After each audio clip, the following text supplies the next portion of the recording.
thank you. So, this morning we welcome to our pulpit, to deliver a message, Zhenya Lukyunova, who is a person of Jewish heritage, who was born in Siberia and came to the United States, I'm not sure when, but she served recently as a volunteer on the Polish-Ukrainian border, assisting refugees. Zhenya, please tell us of your experience.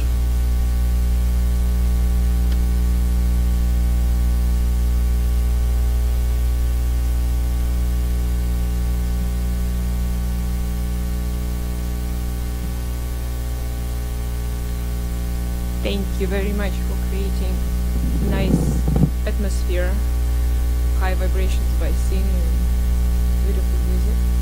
Thank you very much. And thank you very much for having me here today. Probably Paul did not mention that I have an accent, so good luck with it. And yes. Oh, okay. Oh, that's much better. Okay. So I do have an accent, so please forgive me for that. And I'm grateful to Paul because today in the morning when we just were exchanging some thoughts and ideas, he brought me to the thought that in many spiritual teachings on this planet, mind is responsible for separation.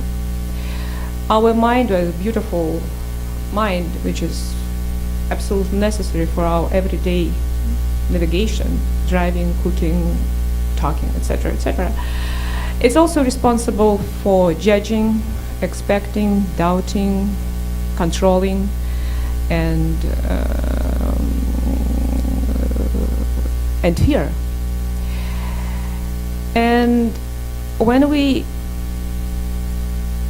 act from our mind, we get separated. But in the month of April, where I happened to spend, due to recent events, and a month literally on Ukrainian-Polish border, my mind learned one thing, that if we drop our critical mode, our mode of separation, and we act from our heart, miracles can happen.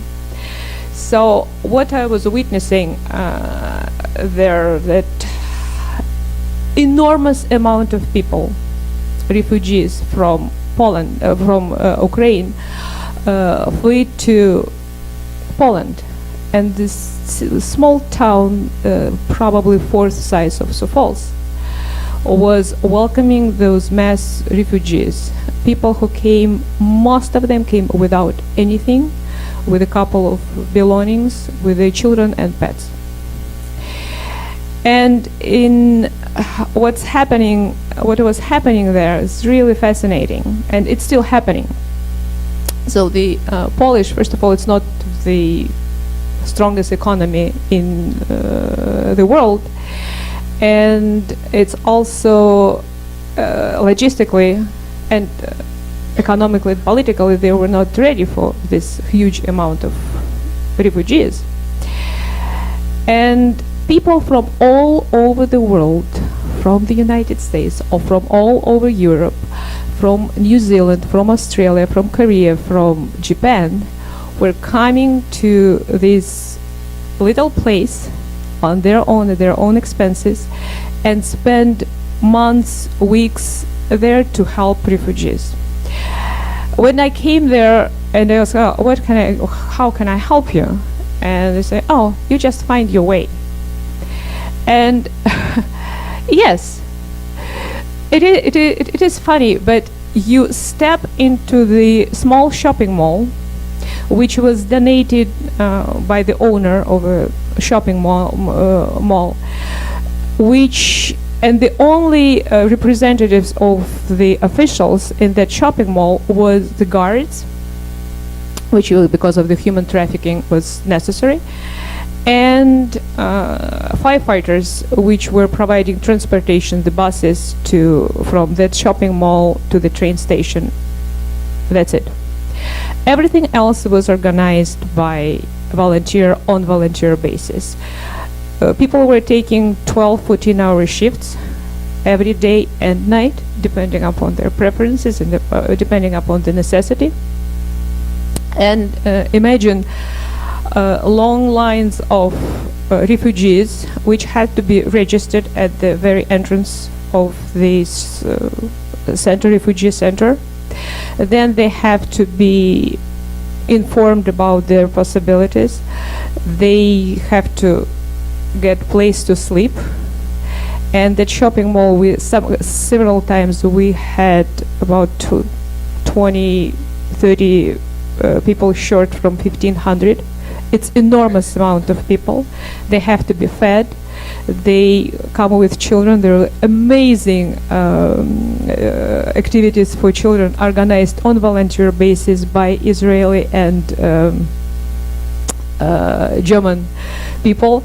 And believe it or not, some of them didn't even speak neither Ukrainian nor Russian. So children understand languages and fantastically. And sometimes when there was time for for family to move forward to one of the European countries which they chose to stay reside for time of the war, it was very hard to extract children from those activities because they were so involved, engaged, and that's thanks, of course, to volunteering efforts. Germans brought a circus which they installed outside of the shopping mall. Again, they had people, clowns and entertaining brigades rotating. Germany is pretty close from Poland.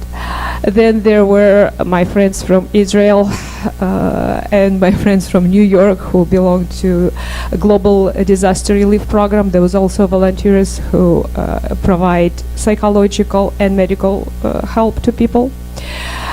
They also were doing extractions, the so-called extractions, when not everybody could join the refugee trains or refugee buses in Ukraine. Some people were not mobile, in wheelchairs, etc., etc.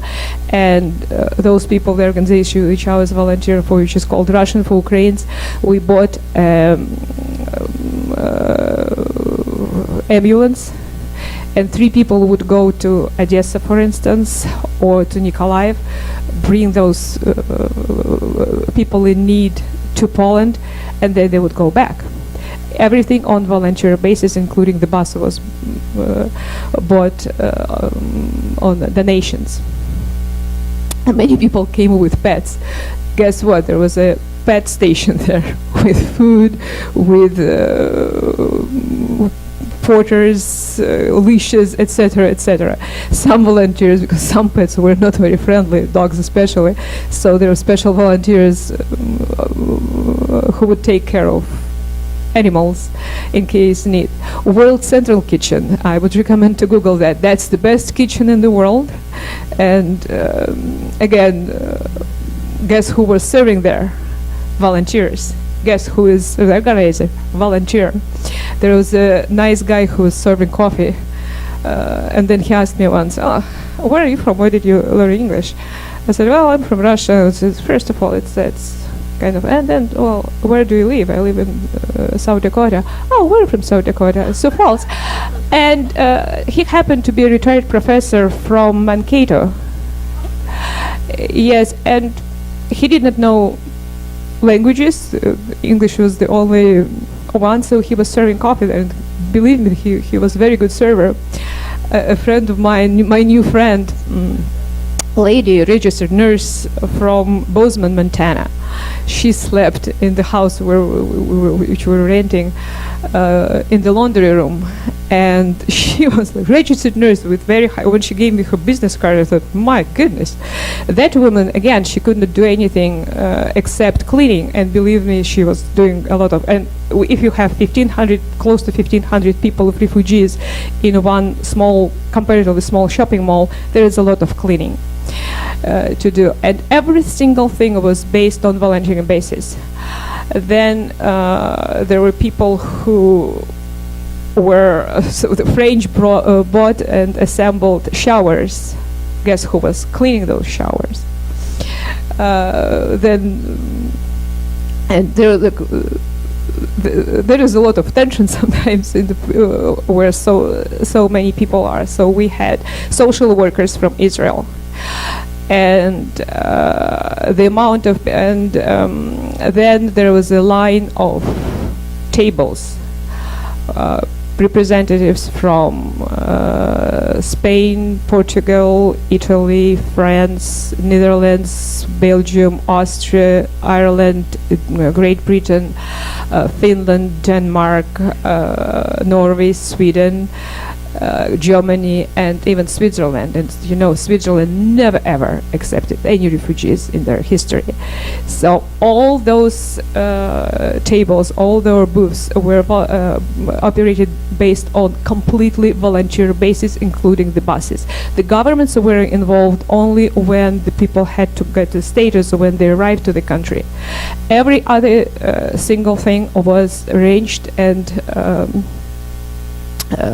ruled by volunteers on volunteer basis. There was coordinator, 2 coordinators for each shift, night and morning. One woman, I belonged to her team. I didn't. It so happened to be there, to be so, and I suspected from her accent that she was not Polish. And surely enough, she was, or she is, Karina. She's from Denmark, and she used to serve as CEO of some company. So she does have experience of organizing, of management. So she was completely on volunteer basis. She was the coordinator, volunteer coordinator. During the daytime, and the businessman who had his small business in one of the Polish cities, he was the nighttime coordinator, completely on volunteer basis. And another interesting thing was that, you know, people, you had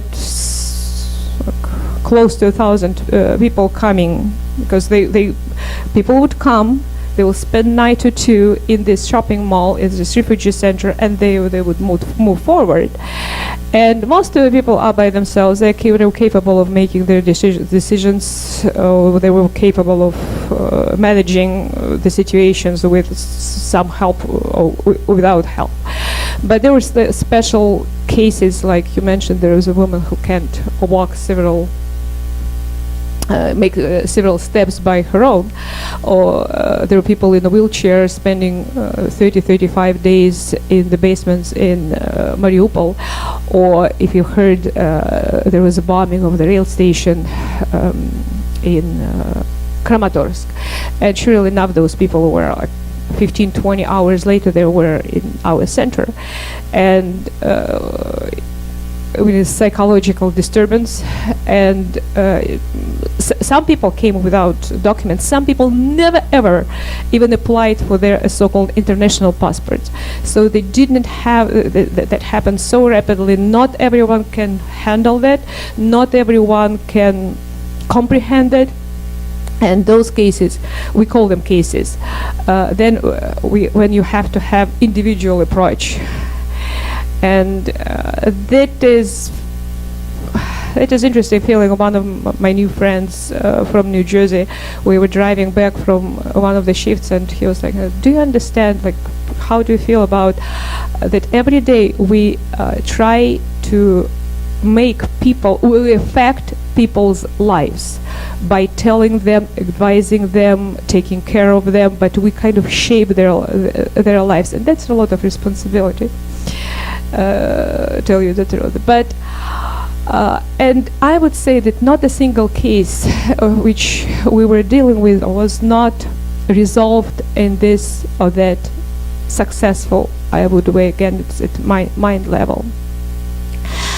And the only explanation which my mind can prompt me how this enormous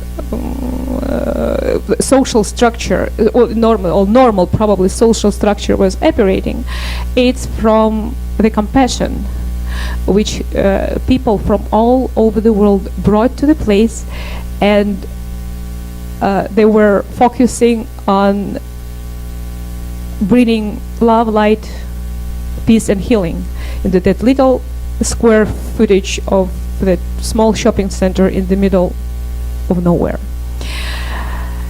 And I mentioned at the very beginning that about judgmental control, fears, doubts, and expectations. And what I also been noticing is that the volunteers I was dealing with, they literally dropped that thing. Interesting case, you call it case, perhaps. I got a message, Facebook, which I didn't like before that, but now I'm a big fan because that is very organizing environment. And I got a message from a guy from California that someone from he knew were coming to the border. It's mom with autistic child, about this size, I don't know, maybe 10, 11, 13 years old, and grandmother. So finally, they arrived to the place, to Tesco, to the shopping center, and you know, when I look at them, I understand that these people are so exhausted, so empty, except the child. Child was like fully charged, and he was running around, and mom, of course, was worried about him. And at some moment, at the very bottom, she grabbed his hair and shut up, something. And there were several people around them, and immediately, it just immensely, what do we do?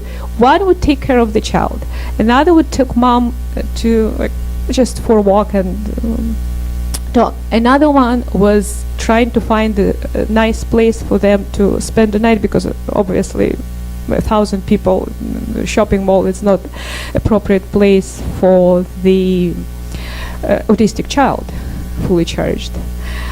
And afterwards, when we were driving home and discussing that, not a single person, neither judged, not people who came there for help.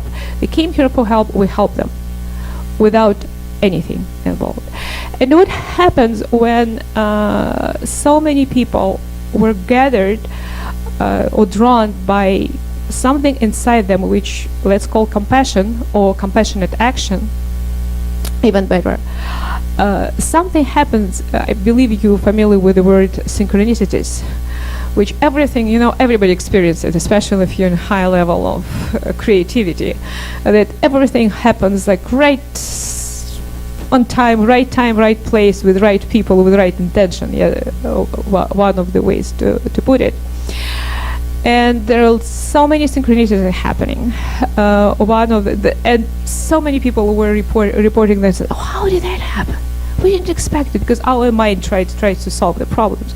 There was a couple of people, older woman and her daughter, came to my table. I was at the information bureau, and she thought, you know, we are from Kiev. We spent almost a month in the subway station, and finally we decided to come to Poland. And I'm dreaming about a place in a small hotel where I could work and my mom could just enjoy the place. And my mind started working. It's not going to happen, because Poland is was overflowed with refugees. So I'm starting to think, oh, maybe Finland or Denmark, something like that. A guy from Lithuania came up to us right in that place, sat down and said, you know, just in case you have a girl or mom with a child, there is an opening in one of the resorts in the, don't laugh at this, I mean, you can laugh because it is funny. It is at some sort. It's just a miracle probably, and so the opening, and they would even drive to pick them up, and those two people were sitting right in front of me and said, "Oh, things happen,"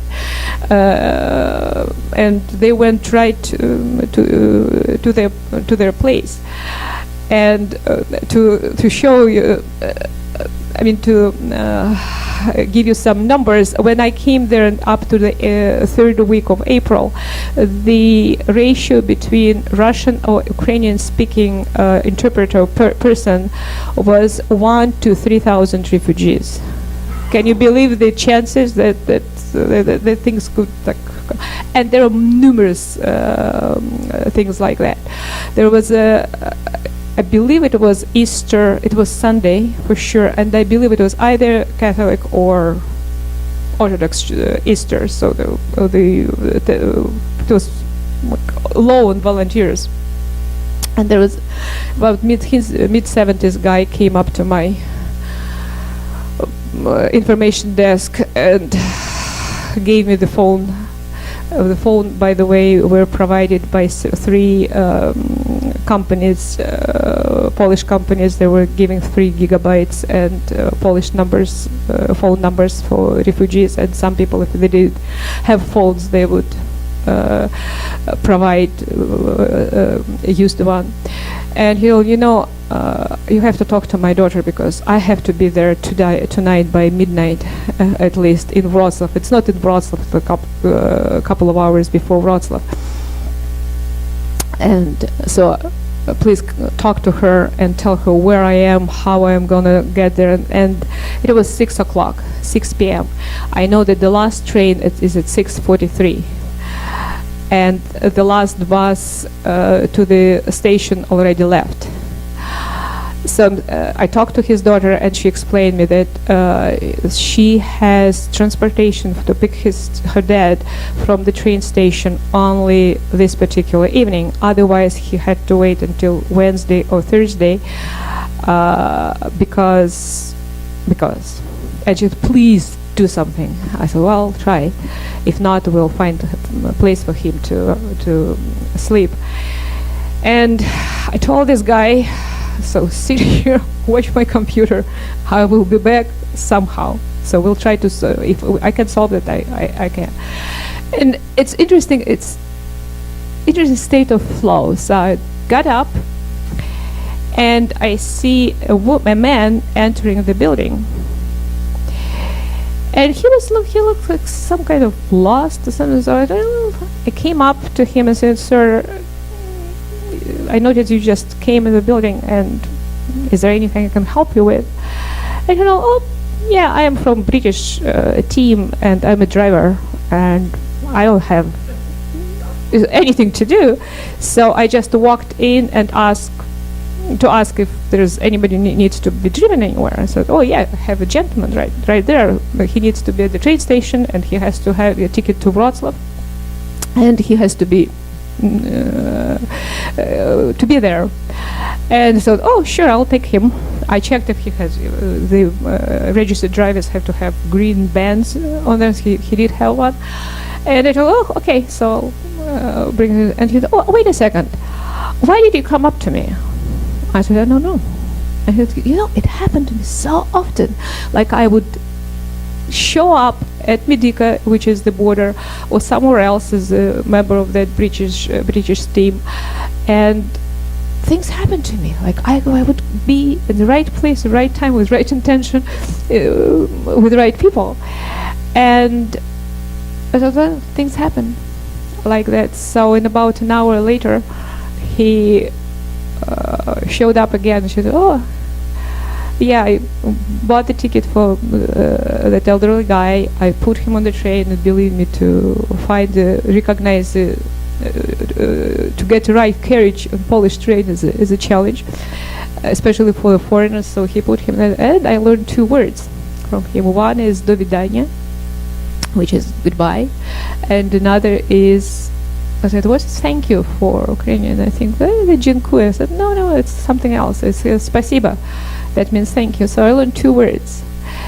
And I want to finish my short presentation with word thank you very much for being here, for listening